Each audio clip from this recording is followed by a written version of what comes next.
Bonjour, je m'appelle Mickey Guerrier et vous écoutez Décrochez la Une.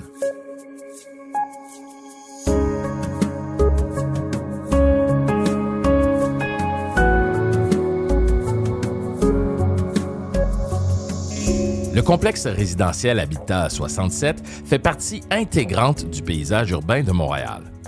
Si on admire encore aujourd'hui son architecture pour son caractère innovant, la version construite demeure inachevée par rapport à la proposition originale de son créateur, Moshe Safdie. Aujourd'hui, le journaliste Alain Mekena nous explique comment une innovation technologique donne enfin vie au projet de l'architecte dans toute son ampleur.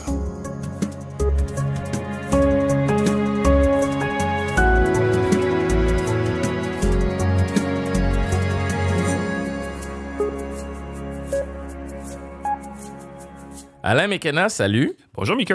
Alain, tu nous racontes aujourd'hui une histoire très intéressante d'innovation technologique et de conception architecturale. Ça se passe à Montréal. Dis-moi, on commence par où? Je l'ai énoncé dans notre introduction Habitat 67. Mais comment tout ça s'intègre? Ben, il faut faire un petit voyage dans le temps et dans l'espace pour comprendre cette histoire-là. Ça se passe initialement dans les années 60 à Montréal.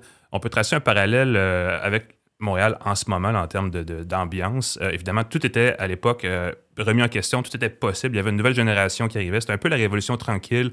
C'est l'après-deux-guerres. Il y avait vraiment quelque chose qui se passait de très, très effervescent. Et il y avait à l'époque la préparation pour l'Expo 67, l'exposition mondiale qui allait avoir lieu à Montréal. Et à l'époque, il y avait un jeune architecte qui étudiait, qui finissait ses études à l'Université McGill, ici à Montréal, qui s'appelait Moshe Safdie, qui, lui, espérait évidemment marquer un grand coup avec sa vision architecturale assez innovante à l'époque.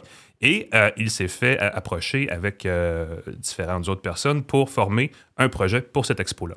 Le projet, c'est ce qu'on connaît aujourd'hui comme Habitat 67, mais évidemment, à l'époque, ça ne s'appelait pas comme ça. Il y a beaucoup de similitudes avec ce qu'on voit en ce moment parce que ça touchait à tous les enjeux de l'urbanisation de l'époque, parce que Montréal est en train de boomer et on se disait, où est-ce que ça s'en va, Montréal? Et on se posait la même question qu'en ce moment, on voyait beaucoup de banlieues, beaucoup d'étalement urbain. Ouais.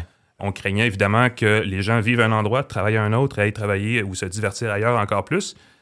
Et ce qu'on s'est dit, il faudrait peut-être penser à des formules d'habitation qui seraient plus communautaires. Donc, même s'il y a cette espèce de densité urbaine, qu'on regroupe les gens dans des communautés. Et c'est ce qui a donné lieu à ce qu'on voit aujourd'hui, qui est Habitat 67. Mais parle-moi un peu de Moshe Safdie, parce que c'est aussi une belle histoire, puis c'est une histoire particulière, là. Et évidemment, pour l'Expo 67, il fallait construire des pavillons pour représenter chacun des pays. Et le Canada est à la recherche de son pavillon. Là, ce qui est arrivé, c'est qu'il y a un jeune architecte, Moshe Safdie, qui était étudiant, en fait, à ce moment-là, à l'Université McGill à Montréal, qui a approché, en fait, des partenaires pour présenter au gouvernement son propre projet de communauté urbaine, appelons-le comme ça. Déjà, à l'époque, on disait d'ailleurs la communauté urbaine de Montréal, donc c'était très, ça résonnait. Et dans le cadre, en fait, de sa thèse en architecture, il avait proposé un complexe d'habitation qui permettait de densifier une ville ou un quartier en gardant un esprit de communauté, en gardant un accès à la nature aussi. Donc, il y avait cette notion d'être en ville et à la campagne en même temps, qui était très populaire comme courant de pensée dans les années 60, mais qui n'était pas encore tout à fait le même niveau d'urgence, disons, qu'on connaît aujourd'hui. Mais que lui, Safdie, voyait déjà arriver. Cette espèce de concept d'étalement urbain exigeant en espace, en énergie. En transport, exactement. Donc, se disait comment on peut réinventer un peu les appartements, les immeubles appartements qui étaient très verticaux, qui le sont encore d'ailleurs, qui sont que lui, il appelait ça des prisons de béton et de verre, pour donner de l'accès justement à des jardins, à des places publiques aux gens sans avoir à se déplacer très loin de chez eux. Ce qu'on ne savait pas à l'époque et ce qu'on a appris au fil du temps, c'est que le projet final est une fraction seulement du projet complet qu'avait imaginé Safdie. Et le projet complet, évidemment, est beaucoup plus ambitieux que ce qu'on voit en ce moment. Bien justement, ce sont quoi les différences entre le projet qu'on connaît aujourd'hui d'Habitat 67 et ce qu'il y avait dans les plans à l'époque? C'était évidemment beaucoup plus ambitieux en termes d'espace, en termes de population aussi. Là, en ce moment, le bâtiment qu'on a dans la Cité du Havre, ce sont 158 logements sur 12 étages. Initialement, on parlait de 1200 ménages, donc de 1200 logements sur, je pense, 5 bâtiments qui auraient entre 20 et 30 étages chacun. Donc, c'est vraiment pas mal plus gros. On est ailleurs. Là. Exactement. Et ce que voyait Safdie, c'était, comme ces appartements-là sont en forme de pyramide, un sur l'autre, un peu comme en diagonale, on voyait des espaces communs qui étaient créés en dessous du bâtiment, donc des parcs, des jardins, des espaces communautaires, peu importe. Et c'était des endroits où on pouvait regrouper aussi tous les autres endroits où on va dans une journée typique, que ce soit pour aller à l'école, chercher des aliments, aller à l'épicerie, aller au travailler même. Donc, c'était beaucoup plus ambitieux en termes d'autonomie, si on veut.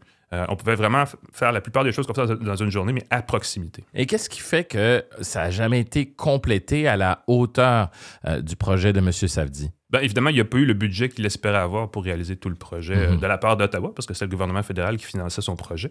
Évidemment, à l'époque aussi, la technologie de construction n'était pas tout à fait la même qu'aujourd'hui. Par exemple, à l'époque, l'impression 3D n'existait pas. L'impression 3D, qu'on appelle aussi l'impression additive, c'est un peu une façon d'injecter, si on veut, du béton ou des couches de béton pour créer des formes, un peu comme on fait un glaçage sur un gâteau, là. Okay. Une espèce d'appareil qui permet de pousser du béton dans des endroits ou dans des formes qui, à l'époque, étaient impossibles à réaliser. Oui, dans des raccoins, dans le fond, là. Exactement. Donc ça pourrait aider à changer ou plutôt à réaliser le projet qu'on ne pouvait pas à l'époque. Probablement que si on avait à le refaire aujourd'hui, il serait un peu plus gros, ouais. Mais là, Alain, tu me parles d'Habitat 67 qui n'a pas été complété à la hauteur de son créateur.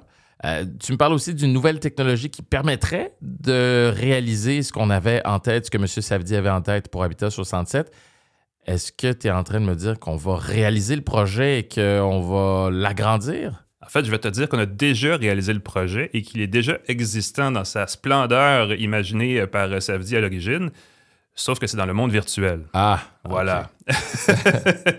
Mais c'est quand même, et je te parlais de voyage dans le temps et l'espace, c'est qu'on a vraiment recréé, grâce à des technologies issues du jeu vidéo, Habitat 67, ou en tout cas peu importe comment il s'appelait à l'époque, dans sa version complète, dans un environnement de Montréal actuellement. OK. Donc là, vraiment, on voyage dans le temps parce qu'on verrait aujourd'hui ça sous la forme que ça prend dans cet environnement virtuel-là, si on le faisait pour vrai. Donc, les dimensions réelles en prenant en considération tout ce qui a été construit autour. Là. Exactement. Et ce qui est le fun, c'est qu'on peut le visiter nous-mêmes. Si les gens qui veulent le visiter ont un ordinateur, ils ont juste besoin d'aller sur le site où ça se trouve et ils peuvent le faire. Je vais juste revenir sur comment c'est conçu parce que c'est quand même assez intéressant. Les gens qui connaissent un peu les jeux vidéo connaissent probablement le jeu Fortnite, qui est un environnement numérique immersif ouvert, c'est-à-dire qu'on se promène dans ce monde-là comme on le ferait dans un jeu vidéo, justement, où les quêtes ne sont pas très, très précises. Ce qu'on a utilisé pour créer Fortnite, c'est un moteur graphique qui s'appelle Unreal Engine. C'est développé par l'éditeur du jeu Fortnite, évidemment, qui s'appelle Epic Games. Ce qui est intéressant par rapport à Epic et Unreal, c'est que les deux ont des gens à Montréal qui travaillent sur cette technologie-là et qui la développent ici à Montréal. Ce qui s'est passé, c'est que les gens d'Unreal et les gens du bureau d'architecte de M. Savdy se sont rencontrés et ont eu l'idée de créer cet environnement-là à partir d'une architecture originale. Et ils se sont dit, on va prendre Habitat 67 parce que c'est clairement un bâtiment très créatif, très innovant, qui a aussi été réalisé seulement en partie. Donc, on s'est dit, on peut recréer dans le virtuel encore plus gros que ce qu'on a dans le vrai monde pour donner une idée de comment la technologie fonctionne et à quel point elle peut être utilisée pour créer ou donner une image plus réaliste à un projet qui est plus abstrait. Et comment ça fonctionne de bâtir ce monde virtuel dans lequel il y aurait vraiment 1200 logements dans Habitat 67? C'est un mélange, évidemment, de virtuel et de réel, n'est-ce pas? Du côté réel, évidemment, Epic Games a rencontré M. Savdy pour lui demander s'il pouvait participer au projet. M. Savdy, qui approche 85 ans, évidemment, pense un peu à son héritage en ce moment, ce qu'il va laisser derrière lui et comment sa création, dans le fond, va rayonner. Et il pense surtout aussi à ce qu'il n'a pas réussi à créer et comment il peut laisser ça en héritage à des jeunes étudiants en architecture ou peu importe. Et donc, nécessairement, il a dit, oui, c'est une belle façon de, justement, illustrer tout ce que j'aurais pu faire avec ce projet-là si j'avais eu le plus grand moyen. Et évidemment, à partir de là, on a dit, écoute, on peut le créer dans le virtuel et le développement a commencé. Ce qui est intéressant dans ce projet-là, c'est que comme Epic Games a un bureau à Montréal et comme M. Savdy a créé son premier projet à Montréal, Montréal est devenu au cœur de ce projet-là, mais c'est arrivé un peu par hasard parce qu'initialement, tout ça a été décidé aux États-Unis. Okay. Mais comme les gens là-bas se connaissaient de façon un peu anecdotique, ça a donné ce que ça a donné. Et c'est nous qui en profitons un peu par la bande grâce à cette proximité-là de Montréal avec ces univers-là. Mais pour réaliser tout ça avec les images de l'époque, mais aussi la réalité d'aujourd'hui, ça a dû prendre énormément de données à collecter, dans le fond. Là. Ça a pris des données qui viennent de plusieurs sources. Évidemment, on est allé chercher dans les archives de M. Savdy. On a aussi creusé dans les archives de l'Université McGill parce qu'il y avait des maquettes, des documents qui étaient présents à l'université.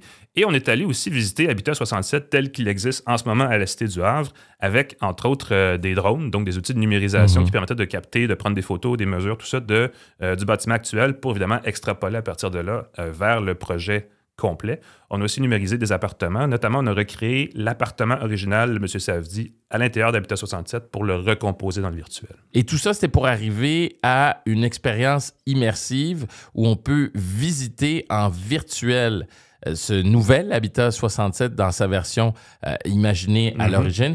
Et toi, Alain, tu l'as visité, ce projet-là réalisé? Je l'ai visité et d'ailleurs, tout le monde que ça intéresse peut le faire, peut le visiter aussi. Il suffit là, de télécharger l'environnement immersif qui se trouve en fichier exécutable, dans le fond, sur le site web d'Unreal Engine. On le télécharge, on l'installe sur son poste de travail et là, on peut le visiter. Ce qui est intéressant de cet environnement-là, c'est que c'est vraiment le Montréal actuel. On reconnaît les éléments d'architecture, de structure, d'infrastructure, d'urbanisme actuel. Et au milieu de tout ça, on trouve ce projet-là, le projet Habitat 67, tel que pensé à l'origine par M. Savdy.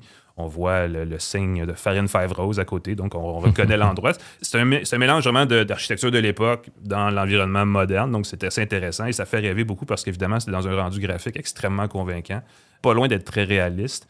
Donc c'est assez... ça fait rêver. Qui a l'air franchement futuriste aussi. Là. On a l'impression d'être dans ces maquettes qu'on voit sur de quoi aura l'air une ville en 2067, pour faire un petit jeu de mots, ou dans les films de science-fiction également. Là. Oui, ben c'est très futuriste, effectivement. Puis ça a été pensé quand même il y a plus que 50 ans. Donc, c'était encore plus futuriste à l'époque. Puis quand on visite l'environnement, quand on voit les images, c'est flagrant. Là, les structures très penchées, très verticales, mais aussi en même temps pyramidales. M. Savdy parlait de collines quand il parlait de ces bâtiments-là, parce que c'est pas vraiment des gratte-ciels, hein, c'est des choses qui sont très penchées et qui s'appuient une sur l'autre. Ben, c'est comme si on avait construit Habitat 67 sur des rampes, une espèce de rampe de lancement pyramidale où c'est vide en dessous et il y a de la nature, de la verdure en dessous, des passerelles, des rues, des parcs. Oui, puis quand on regarde la structure actuelle et qu'on voit la version virtuelle, là, on a l'impression qu'on a raté quelque chose plutôt qu'on a réussi quand même à faire un design parce que la structure actuelle est quand même assez osée, mais elle aurait pu l'être encore plus. Puis dans l'environnement, là, on le voit surtout dans le contexte du Vieux-Port actuel, parce que dans les images, on voit la grande route du Vieux-Port, on voit les chapiteaux du Cirque du Soleil, et on voit ça au fond, et ça a l'air tellement plus habité, tellement plus complet comme architecture qu'on se dit « Wow, s'il y avait la possibilité de le refaire, ça serait tentant de l'essayer. » Et en termes de densité de population aussi, ça améliorerait de beaucoup, dans le fond, l'occupation de l'espace. Là. Oui, puis tous les gens qui vivent en ce moment dans la Tour des Canadiens à Montréal seraient jaloux parce que là, ils auraient dans un Habitat 67 ou en tout cas l'Habitat 2023, puis on l'a comme ça, leur propre terrain avec leur propre petit jardin, leur propre terrasse, d'une façon pas mal plus éloquente dans un contexte comme celui-là que ce qu'on voit dans les tours, dans les gratte-ciels du centre-ville montréalais actuel. Là. D'ailleurs, moi, c'est une des choses que je reproche à ces grandes tours-là. Il n'y a absolument aucun espace extérieur. On ouvre une porte patio qui donne sur une rampe. Il n'y a pas de terrasse, il n'y a pas de balcon. Alors que là, avec un espèce d'Habitat 67 ou Habitat 2023, on a des terrasses et des espaces extérieurs à chaque appartement. Oui, et on peut... à travers ces espaces-là, en plus, rencontrer nos voisins, chose qu'on fait très rarement dans des tours à condos modernes. Décrocher la une revient après ceci.